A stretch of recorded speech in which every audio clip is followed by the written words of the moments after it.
is today suffering a fate worse than death. He is in Hollywood to make a movie. Even though he has already sunk to such depths as radio, he is Uncle Goodhart, hero of an afternoon program, the Magnificent Montague feels that by merely being in Hollywood, he has deserted the theater and sold his soul to the devil. Not even the fact that the picture he's going to make is Shakespeare's Macbeth can soothe his guilty and tortured mind. It is morning in the little bungalow the Montagues have rented in Beverly Hills. Lily, his wife and one-time leading lady, and Agnes, the maid, are up, preparing for the great man's first day at the studio. Take it easy, take it easy. The Hollywood residence of Edwin Montague and Lily Boehm of East 61st Street, New York. Agnes, the maid, on this end. What do you want? Oh, Empire Studios? No, Montague ain't up yet. What? You want me to wake him up? At 7 in the morning? Are you kidding? I'm too young to die. Does he like California? He's nuts about it. He hides under the bed all day until the sun goes down, then he gets up, screams, and goes back under the bed. Huh? Okay. Who is that, Agnes? The studio. They say your husband's due for his makeup and test at 8 o'clock. They're sending a car for him. Oh, I hope he gets there this time. He's been stalling them off all week. Oh, Edwin is so miserable. He certainly is. Now, Agnes, they talked him into doing the picture, and he feels he's committing treason to the New York stage. That ham. Agnes, remember, he's my husband. Okay, Mr. Ham. Please, we must help him through this mental crisis. Edwin's never forgiven the movies. He thinks when they came in, it was goodbye theater. And here he is making a movie. Goodbye movies. Why, Agnes, Edwin will be wonderful in the movies. Why do you think the picture companies were so anxious to sign him? Because their backs are to the wall. That big loud mouth of his. The only voice left in the country that can be heard in the movie theaters above the crackling of the popcorn. Oh, now, Agnes, think. What can we do to make Edwin happy here in Hollywood? I know. Let's sneak out tonight and burn the city to the ground. Agnes, dear, if I tell you something, will you promise on your honor never to breathe a word of it to Edwin? If he finds out, he'll be furious. What is it, honey? I like Hollywood. So do I. That's sunshine. Every afternoon I plunk the carcass down on the patio and let it splash all over me. I tell you, if you close your eyes, it's hard to believe you're not at Coney Island. And imagine having a little garden. Everything grows so fast out here. Maybe that's what's bothering Montague. He's afraid his beard will start bearing fruit. Oh, Agnes, stop being silly. No kidding. On chilly nights, I want to put a smudge pot under it. Now, please, Agnes, don't mention his beard. Hasn't he had enough trouble out here with everybody mistaking him for Gabby Hayes? Poor Gabby. Poor Gabby. I wonder when Edwin... Oh, no. Edwin's up. Every morning, the same thing. He opens his eyes, and then he realizes he's in Hollywood. You'd better get him his breakfast. The studio car will be here for him. Oh, hurry. He's doing his morning vocal exercises already. The voice of the turtle. Good morning, Lily. Good morning, Agnes. Good morning, Gabby. Down, Agnes, down.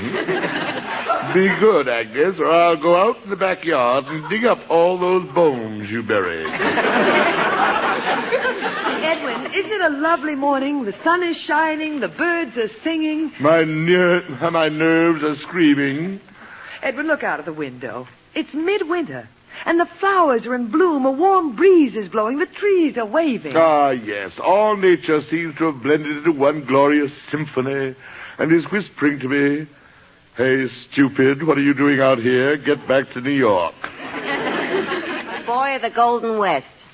Agnes, why don't you go down to the railroad station and meet a train head on?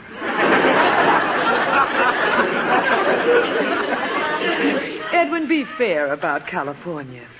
See how beautiful Hollywood looks, nestling at the foot of those purple mountains. All for a camera. Oh, for an avalanche. Now, Edwin, be reasonable. Now try and enjoy yourself. Lily, I must admit, for the first time since I came to this land of the Nutburger, I'm happy. You are? Yes, I reached a decision. Lily, I'm not going to make that movie. We're going back to New York. Edwin. We can't go back yet. I'm only tanned on one side. Agnes, my dear, I would consider it a personal pleasure to be allowed to tan your other side. Edwin, you're not serious. Lily, I can't do it. I cannot be a part of this celluloid siren that has lured the public away from the theater of Shakespeare. Abbott and Costello have taken the place of Romeo and Juliet. But, Edwin, they're counting on you. Never! The voice of Montague that has echoed in so many theaters the golden lines of Shakespeare, to be or not to be, that is the question, will never be able to say he went that-a-way. But, Edwin, they're doing Shakespeare's Macbeth. Edwin Montague in Macbeth with free dishes? No. Edwin, for a man who's Uncle Goodhart on the radio 5 times a week. At least nobody knows it's me. Well, the studio is giving you a new name. I know. Raoul Randolph. Oh, no. I won't make that picture. I want to get back to New York with clean hands. I want once again to stand shoulder to shoulder with my fellow actors of the theater who haven't deserted the stage for Hollywood gold. I want to join their ranks again. And the unemployment insurance office. All right, Agnes. Back into your bottle of alcohol. Edwin, you have to make that picture. You signed a contract. Never. Let them sue me. Let them take all my worldly possessions. Some possessions. A bust of Shakespeare and a pair of torn tights. Agnes, I've always meant to ask you, who do you go to have your head shrunk? Oh, now, Edwin, be sensible. They're going to make you a big star. Edwin Montague in Hollywood. This is the end of Bela Lugosi. Agnes, please keep your mouth closed. They have enough canyons out here. Edwin, you signed a contract and you're going through with it. Montague, what are they doing to you? They're like vultures descending on a dead horse. A dead horse. That reminds me, breakfast is ready. Breakfast by Agnes. It's game time. Here's where I play hide-and-go-seek with Tomaine. Oh, now, hurry, Edwin. The studio is sending a limousine. And don't forget you have your Uncle Goodhart broadcast this afternoon. The movies and radio, all in one day. Oh, what a rogue and peasant slave am I. Take the mirrors out of the house, Lily. I can't look at myself. Lucky you. Agnes, my dove, why don't you go out, find yourself a nice young man, and work out a suicide pact? Now, Edwin, get ready. Lily, I can't face it alone. I want you to come with me. Oh, I can't, Edwin. I want to do some gardening. Gardening? Her husband's poor body is being broken on the rack, and she is planting petunias. Lily, where's your heart? Oh, please, Edwin, I'd rather not. Lily, I understand. You who have remained true to the theater. You who have refused Hollywood offers so many times in our long career. You can't bear to see my vile degradation. Your once proud husband, a movie actor. Edwin? Lily, please come with me. All right, Edwin. I will. Take my autograph book. You might run into Luis Fazenda. Oh, there's the car from the studio. The tumbril is here to take me to the guillotine. Come, Edwin. Goodbye, Agnes. So long, honey. Goodbye, Agnes. Goodbye, Raoul.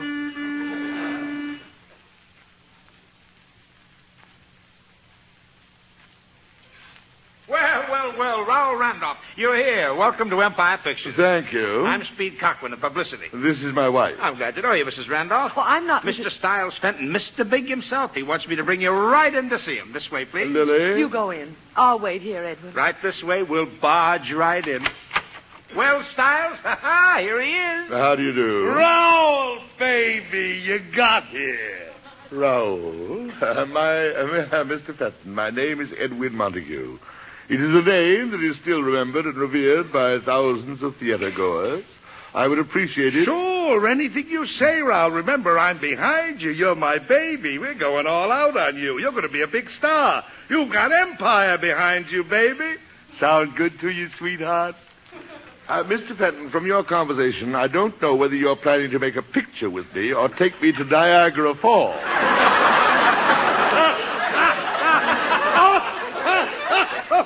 Oh, did you get that, Speed? Niagara Falls? Phone it in to Hedda Hopper.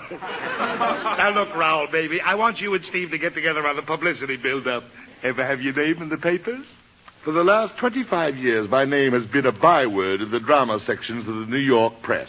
Oh, local stuff, huh? Speed here is going to make the name of Raoul Randolph a household word. We'll make him forget does.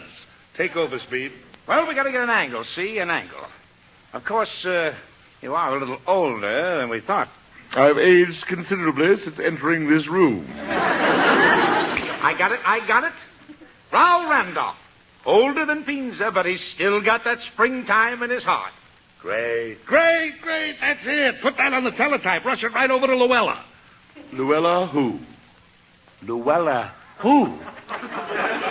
Look, baby, don't even say that in a joke around here. Oh, what I said. Are you married, Raoul? That was my wife I introduced you to. She happens to be the famous Lily Boheme of the New York stage. Oh, you're married, huh? Well, we'll hush it up. Hush it up. Sure, baby. We got to make the housewives feel you're available. Look, sweetheart. Is this a motion picture studio or a Lonely Hearts Club? Lonely Hearts Club. Speed, punch that up a little and shoot at the windshield. You might blow it up into a whole column. Things I never knew until now about Raoul Randolph. We got to get a romantic angle. I got it. We'll cook up a hot romance between you and Marjorie Main. Me and Marjorie Main. I'm dying to see the stove that's going to be cooked up on. Now we got to get moving on some pictures, see?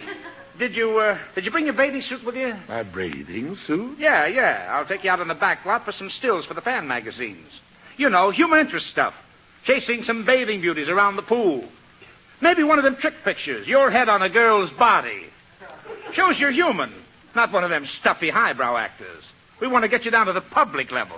Down? I'm practically dragging. My dear Speed, if any picture of me in a bathing suit or my head on a girl's body appears in the daily paper, I assure you the next edition of that paper will feature a picture of your head on a spike over the main gate of Empire Studios, and it won't be strict photography. Oh, now, wait a minute, sweetheart. You listen to me, baby. I came out here to appear in Shakespeare's immortal Macbeth. I only considered to do it in order to protect Macbeth from being played by Red Skelton. The picture will have all the dignity and beauty it deserves. Raoul, what do you think we are, barbarians? This is a prestige picture for us. Why, I've had writers on that script for 6 months, punching up the lines, polishing the dialogue. Polishing Shakespeare's dialogue. Punching up the line. Oh, Shakespeare, in your immortal grave, I can hear you spinning now. Raoul, you're unhappy, sweetheart. Look, you're the boss. Just tell us what you want. You're my baby. Now, are you happy? Yes, Daddy. Isn't he a doll? Well, come on, let's get going with the test. Test? Yeah, we got to get you in front of a camera, see what kind of makeup to use, how you look. We got to find out. You know, from certain angles, you could look 20 years younger. I can? Sure, who knows? With a little luck, we might have another George Raft on our hands. George Raft, my boyhood idol. Come on, let's get going. This test is going to be great. You'll be wonderful in it. Of course, I'm a little unfamiliar with the technique. Oh, you'll be in great hands. We have Mr. Maynard Fitch, best dramatic teacher in Hollywood. Dramatic teacher? Yeah, this way. Maynard's waiting on the soundstage. Through here. Dramatic teacher. Mr. Fenton, I'm sorry, a baby. I hope you're acquainted with the fact that I've spent 25 years as the country's leading Shakespearean actor. Just leave everything to Maynard. Through this door. Okay, Mr. Fitch. We can go ahead. He's here. Hello, Mr. Fenton. And this is Ray Randolph? The name is Raoul. Okay, sweetheart. Get rolling on that screen test. I want to see this by this afternoon. Yes. Well, now, any acting experience, Mr. Randolph? A little. I understand. The lead in your high school play, PTA minstrel shows, that sort of thing. That sort of thing. Well, I'll be frank with you, Mr. Randolph. This thing they're putting you in... Macbeth. Macbeth, of course. Yes, indeed, that's right. It's by Shakespeare. Very difficult, and I won't be able to do a thing for you unless I have your absolute attention and you... Mr. Fitch. Please don't interrupt. We have so much spade work to do. Mr. Fitch, I'm sorry. I don't want to lead you on. But obviously they haven't told you. I am Edwin Montague. Who? Edwin, or as certain critics insisted on labeling me, the Magnificent Montague. Yes, well, that's all very interesting, Mr. Randolph, but we have much too much to get done before I can possibly release you as an actor. You will release me as an actor. Mr. Fitch, you are a follower of the drama, and the name of Edwin Montague means nothing to you? Absolutely nothing, but of course I'm no judge, Mr. Randolph. I haven't been in touch with the little theater movement in years. More interested in professional actors now. Well, shall we get on with it? Let me hear your voice. I want to see if there's anything to start with. Now, say, how now, brown cow? You see, I want resonance, but I'll explain to you what resonance means later. Just now, how now, brown cow? Now, don't be nervous. I won't bite you. Shall we? How now, brown cow? Again. You are a stupid jackass. Mr. Randolph, as long as you continue these schoolboy pranks, I cannot help you on the rocky road to being an actor. Mr. Fitch, you, as low and dismal a specimen of humanity as I've ever seen outside of a snake pit, you are going to make me an actor? Mr. Randolph, it is not my practice to impress students with my theatrical background. I find many times that it overawes them. But in your case, may I acquaint you with the fact that prior to coming to the studio, I had spent 3 solid years with a Pasadena community playhouse. Really? And before that, I was senior dramatic coach at Hollywood High. Oh, master, I will never doubt you again. I should think not. Now we have to make the test. I have selected the scene for Macbeth. You see, it's Macbeth with Lady Macbeth. Now, where Macbeth has just murdered the king and his conscience starts bothering him. Now, you see, in this scene... You mean... Methinks I heard a voice cry, sleep no more. Macbeth... No, Raoul. No? No, this way. Methinks I heard a voice cry, sleep no more. Ta-ta-ta-ta, ta-dee-ta-ta, ta-ta-ta-ta. Rhythm. Ta-ta-ta-ta-ta-ta. That's exactly it. You got it. Now, let's do the test and get it over with. Get the cameras ready. Lights. We're ready, Mr. Randolph. I shall take Lady Macbeth's part. Oh, no, you won't. No. Where's the door? Raoul! Lily, will you please step into the studio? Lily? My Lady Macbeth, Lily Boheme, who happens to have played the role opposite to me for 2 solid years in the Belasco Theater on Broadway, where we set a new record to the wild acclaim of all the New York critics. Well, what is it, Edwin? Lily, we're doing the murder scene, Act 2, Scene 2. Oh, no, Edwin, please, don't ask me to do it. Lily, I know how strongly you feel about movies, but, Lily, this is just a test. You must do it for me. Oh, Edwin. Well, all right. All right. On your toes, Lily. This is an event.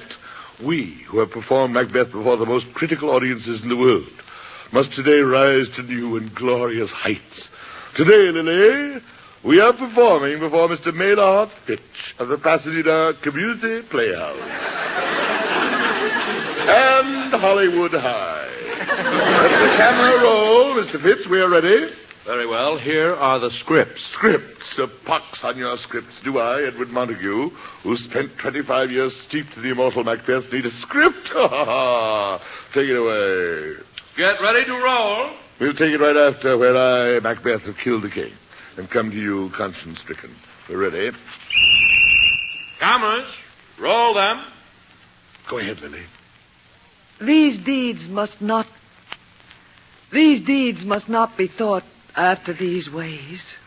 So, it will make us mad. Methought I heard a voice cry, sleep no more.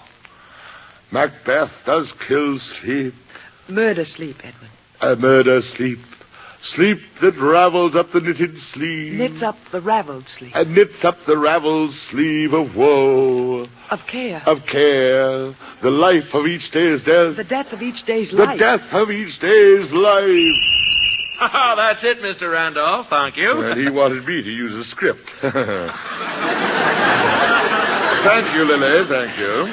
I'll wait for you out in the hall, Edwin. Well, Mr. Maylord Fitch, did that come up to the high and lofty standards of drama of Hollywood High? Well, that was quite an interesting interpretation of Shakespeare, Mr. Montague. However, I personally... I know. Ta-ta, ta-ta, ta-ti, ta-ta, ta-ti. Well, Raoul, baby, did Mr. Fitch show you how we do things here? Oh, yes, he gave me an excellent idea of how you do things here. Good man, isn't he? He was with the Pasadena Community Playhouse, you know. They had to fight like tigers to get him. Who was after him? Compton Junior College? Compton Junior College. Where's Speed? I'll have to have him shoot it over to Cindy Skalski. Here he is. Speed, you got the song? Right here, Styles, and they're terrific. Good. Look, Raoul, sweetheart. The boys just came up with some terrific songs for the picture. Want you to run through them. What key do you sing in? Songs for the picture? Well, you can't do a musical without song. Shakespeare's Macbeth, a musical? In Technicolor. I told you we're going all out. Get these songs. Wait till they hit the jukeboxes. Hoo-ha! What's that one, Styles? The one I like? From the battle scene. Yeah. You mean... I will not yield to kiss the ground before young Malcolm's foot. Before my body I throw my warlike shield. Leon Macbeth. That's it. Macduff, isn't that Macduff. it? Yeah, Leon Macduff, yeah. That's it. Now, here's what you sing. Hit it, Speed. Go on. Dum-tiddy-yum-dum-dum. Baby, I like your style. Baby, I like your stuff. But if you want that love from me, lay off Macduff. Oh, Got you right between the eyes, didn't it, Raoul? not quite there. Oh, get this one. You know, the whole play, Macbeth, takes place in Scotland. So I had been led to believe. It's that thing about Birnam Wood. The immortal line. Though Burnham would become to Dunsinane, and though a pole... Now, get this. You see, as a little Scotch number, you in kilts. Speed. Dum-tiddy-yum-dum-dum. Though Burnham would come to Dunsinane with my lassie by my side, it's a brobrach moonlight. Oh, no, stop. I know, Raoul. You don't have to tell me. You want to know if we have a ballad for you. Yes, my ballad. Where's my ballad? Wait till he hears this. That's Pete, the dagger scene. You mean, is this a dagger that I see before me? The handle toward my hand? Come, let me clutch the... That's it. Now get the picture. You standing there with Lady Macbeth on the veranda in the moonlight. And then you sing your ballad. Take it, Speed. Dum-tiddy-yum-dum-dum. Is this a dagger that I see before me, or is it you? Oh, Lady Macbeth, come let me clutch you in my arms. Oh, stop. Are you gentlemen serious? Surprised, aren't you, sweetheart? Thought this was going to be just another one of those little bee pictures, huh? We're going all out for my baby. Now, for the title of the picture, we're leaving it all up to you. The title for Macbeth. Yeah, we boiled it down to two. Do you like this one? Lady Macbeth was a lady. Lady Macbeth was a lady. Yeah, personally, I like it. It has dignity. But if you've got a dirty mind, you can make your own meaning. Fine. Let me throw this one at you. Lady Macbeth has her fling. Lady Macbeth has her fling. Yeah, you know, Scotland, Highland fling. It's too subtle, I guess. It'll go over their heads. Cross that one out, Speed. You see how we do things out here? Gad. Something bothering you, baby? Oh, no, I'm fascinated. Go on. Oh, wait till we deck you out in that costume, that Texas Ranger outfit. A Texas Ranger in Scotland? Yeah, you see, in the first reel, you and Lady Macbeth, we're getting Esther Williams, you know. Yeah. Yeah. Now, the both of you come over to America, fleeing from persecution by the Tsar. Yeah. Now, you go west to the covered wagon. A couple of Indian fights, never misses in Technicolor. You hit Dodge City, and you stake out a ranch. Yeah. Then along comes Macduff. Yeah? A cattle rustler. Yeah. You and Lady Macbeth are trapped by him in the middle of the desert. And then comes the climax. Lady Macbeth swims for help. Yeah, in the desert. Well, how else are you going to get Esther Williams in a bathing suit? Get with it, sweetheart. Get with it. Well, that's what we're planning to do, baby. Speed? Yeah, that's it. Good. Now, may I acquaint you with my plan? Shoot. That, sir, is just what I am intending to do. I shall get into my Texas Ranger outfit, pull out my trusty six-shooter, and shoot you both squarely between the eyes. At my own expense, I will order a tombstone for both of you, and will simply say, "Here lie sweetheart and baby." Now, wait, Raoul. Don't Raoul me. Macbeth in Technicolor. Songs. It'll be beautiful. Beautiful, my dear friends. My apartment in New York overlooks the East River. Every afternoon, a garbage scow passes my window. I assure you, that garbage scow will look like Cleopatra's barge compared to this picture you are planning. Randolph, this picture will make you. It has already made me sick, ill. Now, do you think by any stretch of your imagination that I, Edwin Montague, will be a part of this technically turkey you're planning to foist on the already punch-drunk movie public? But, Raoul... Oh, quiet. I refuse to be a party to this Hollywood horse opera you are going to put out as Macbeth. All right, we can change it to a prison picture. Hey, Speed, shoot that to Luella. Speed, here's another piece of Hollywood chit-chat for Luella. Raoul Randolph, alias Edwin Montague, is not going to make what picture for what studio unless it is done exactly as Shakespeare wrote it. As Shakespeare wrote it? I'd never heard of such a thing. Listen to reason, sweetheart. As Shakespeare wrote it. Oh, no, we'll be the laughingstock of Hollywood. It'll lose $1 million. You have a contract. As Shakespeare said, so what? Are those your last words? Exactly. You asked for it, Raoul. Raoul Randolph, by the power vested in me by Empire Studios, you are hereby suspended. No, Stiles. No, you can't do that to a human being. I'm suspended by Empire Studios. It's a living death. You know what this means? You cannot work for another studio until we lift the suspension. You mean I can't even hand Dr. Kildare a scalpel? No. They can't even use my voice in a cartoon? No. I can't even tune Gene Autry's guitar? No. In other words, you will see to it that I can never work in Hollywood again? Exactly. Gentlemen, you have made me the happiest man in the world.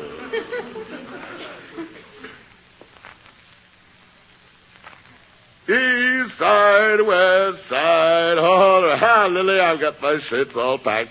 New York, here we come. Edwin, this is ridiculous. We came 3,000 miles, and now we're going back. But I go back an honest man with clean hands. I have refused to despoil my beloved Shakespeare.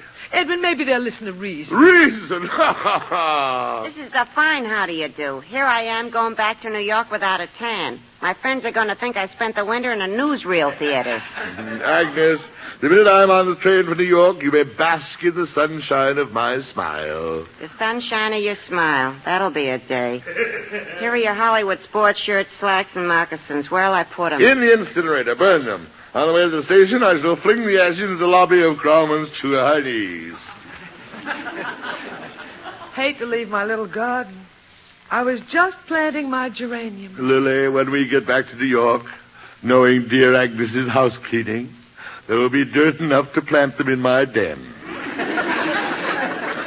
We've rented this house for a month. The landlord can use the money to finally put a roof on that living room. Edwin, I keep telling you, that's the patio. Who cares? We're going back. East side, west side. Come in. Raoul, baby, you're still here. We got here in time. Gentlemen, don't tell me you came all the way here to tell me that you have a new jump tune called Stompin' with Macbeth. Mr. Randolph, I come with great news. Tell him, Stiles, tell him. Mr. Randolph, brace yourself. Here it comes. The suspension has been lifted. Oh, no, you can't do that to me. We were fools, Raoul. We hadn't seen that screen test you made with your wife. With my wife? It's dynamite. We want you two together. Ha ha, what a team. We are not going to do that song and dance version of Macbeth. What, Macbeth? You were right on that. We're not doing it. You're not? We've got something greater than Macbeth. We have plans for you and your wife that'll make you the greatest acting team in history. Oh, Edwin. Lily, acting together again. I'm so excited I can't see straight.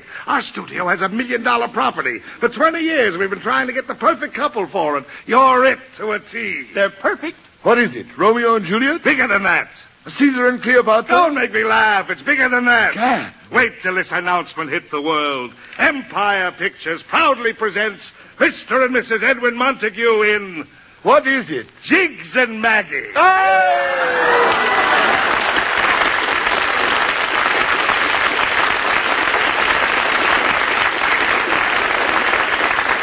Join us again next Friday night at this same time for another visit with the Magnificent Montague, starring Monty Woolley.